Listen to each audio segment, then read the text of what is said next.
when we ask ourselves, what is the one thing that distinguished between successful human societies and unsuccessful human societies? The answer is the ability to change. Successful societies knows how to change and to adapt to the changes around them. They know how to make the transition.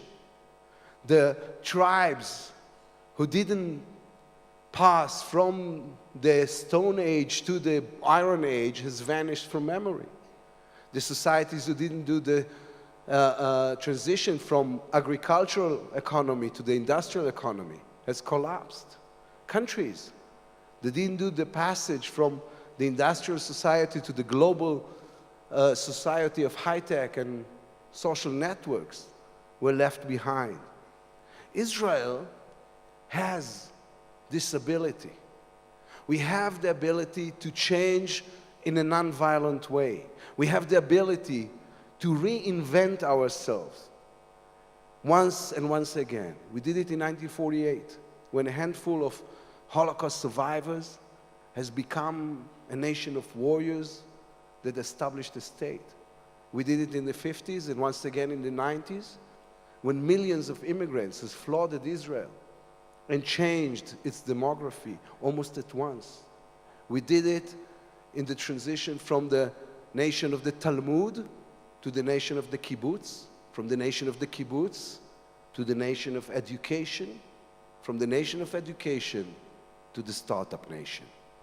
And this last part we did particularly well.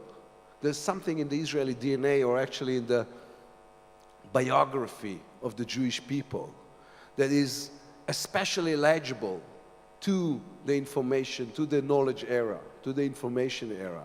The collective Jewish memory that was created and refined in many centuries of studying the Talmud and the Torah is now looking at the information highway, and everything seems to be familiar. The links between one subject and another, the intuitive uptake of the data, the ability to dig more and more in the same place and find within it again and again new things. Knowledge is liquid and changing and being erased and rewritten incessantly. My friend, Professor Manuel Trachtenberg, is calling it vujadu, which is the opposite of déjà vu. This is to say, it's the ability to look at something and to see in it the things that no one saw before you. And when this exists in your foundations, when you know how to change, when you know how to be changed, the difficulties you're experiencing are only minor mishaps in a world that is becoming more and more competitive, more and more flat and global.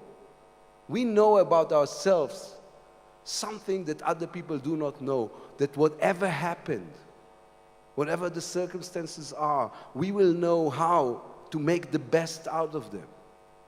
Each and every time we will face a problem, we will know almost instinctively how to make a chance out of it. And in these next 2 years, we're going to be changed once again.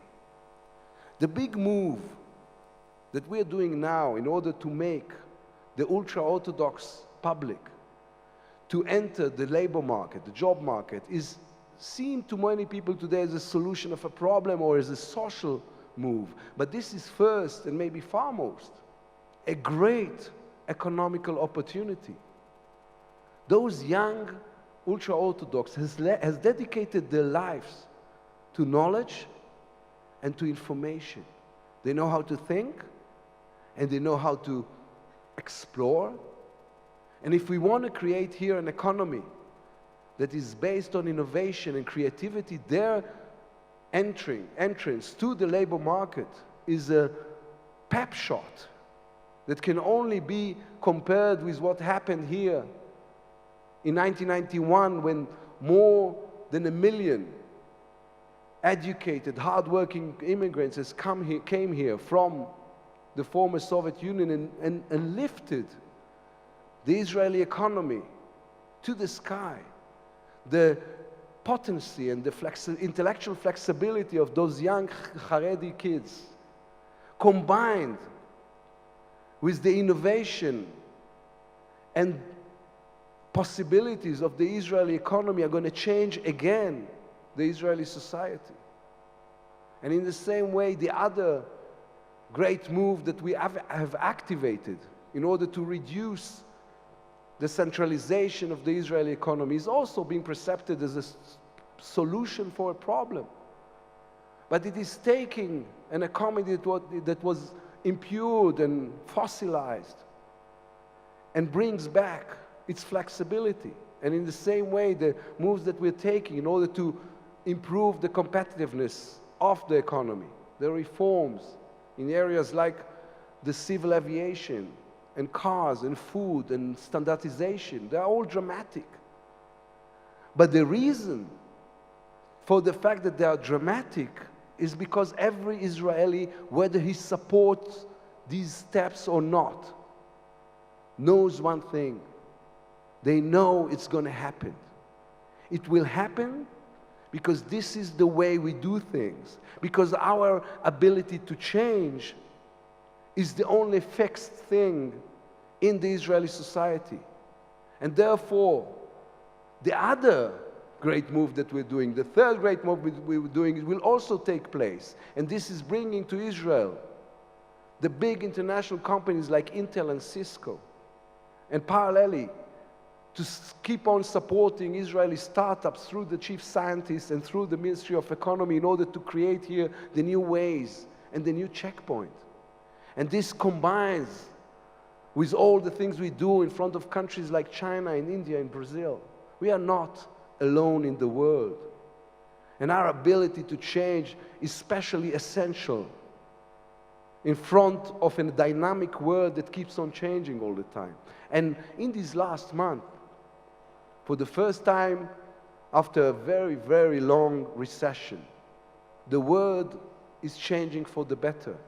The United States, our big sister, is emerging from the crisis. Growth is better, the markets are recovering.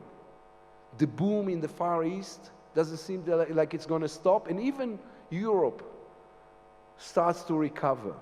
And one of the first beneficiaries, maybe the first beneficiary from that, is going to be Israel. The fact that we kept throughout the world crisis on an economy in high growth, which is innovation-based, with unemployment in a rate which is one of the lowest in the Western world, puts us in an opening position which is almost without competition. Now that the global tendency is changing. The other day I was sitting with the technology minister of India, and we have agreed on establishing a mutual R&D fund. And yesterday I met with John Chambers, the head of Cisco, which is the leading company in the world in the area of information technology. And we talked about the fact that he wants to expand the very successful R&D operation they have here, and about the fact that he recently acquired an Israeli company for $5 billion, and now he's looking for further partnerships around here. And then I met in the same day with a delegation of 30 of the largest business people in China who are looking here for investment opportunities. Why are they here? They are here because they know that if the world is changing, it is changing on the basis of entrepreneurship and innovation and creativity, and therefore it is worthwhile to them to be in the only place that has proven once and once again that it knows how to change and when to change and what to change. Don't miss this opportunity. Come and change with us. Thank you very much.